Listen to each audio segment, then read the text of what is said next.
Lila Anderson had always felt safe in her small coastal town of Brighton Beach. Known for its picturesque sunsets and tight-knit community, Brighton Beach was the kind of place where everyone knew everyone. That sense of security shattered one evening when Lila received a strange phone call.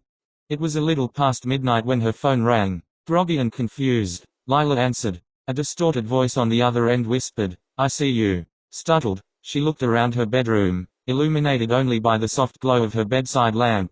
The windows were closed, and the doors were locked. She brushed it off as a prank and went back to sleep, but the unease lingered. The calls continued over the next few nights, always at the same time, always the same chilling message, "I see you." Lila reported the calls to the police, but they couldn't trace the number. It was always blocked. They advised her to change her phone number and keep her doors and windows locked, but the calls persisted. One evening, Lila decided to stay with her friend Jenna, hoping the change of location would stop the calls. At midnight, her phone rang again. Jenna answered this time, but the line was silent. The realization that the caller knew her every move sent a shiver down Lila's spine.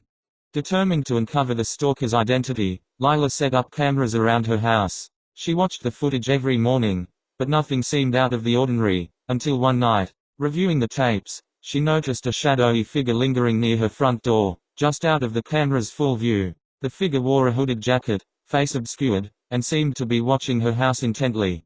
The following night, Lila decided to confront the stalker. She stayed up, lights off, waiting by the window. At midnight, the phone rang, and the shadowy figure appeared. Her heart pounded as she dialed 911, but she was determined to see this through. She stepped outside, flashlight in hand, and shone a light toward the figure. "Who are you?" she demanded, her voice trembling but strong. The figure turned and fled into the night. Lila chased after them, but they disappeared into the darkness. The police arrived moments later, combing the area but finding no trace of the intruder. They promised to increase patrols, but Lila knew she had to take matters into her own hands.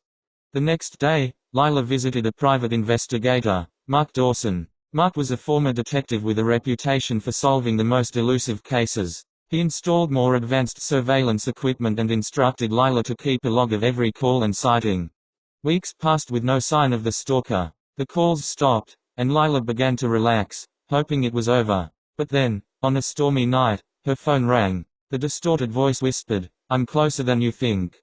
Panicked, Lila called Mark. He rushed over and together they reviewed the surveillance footage. This time, they noticed something different, a reflection in the window across the street, capturing the stalker's face for a brief moment. It was someone she knew well, her ex-boyfriend, Tom.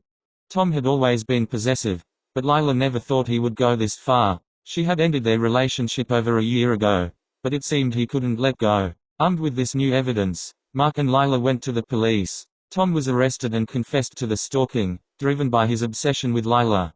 With Tom behind bars, Lila finally felt a sense of relief. The town of Brighton Beach rallied around her, offering support and comfort. The experience left her wary but also stronger. She installed a comprehensive security system and continued to work with Mark, advocating for better stalking laws and awareness in her community.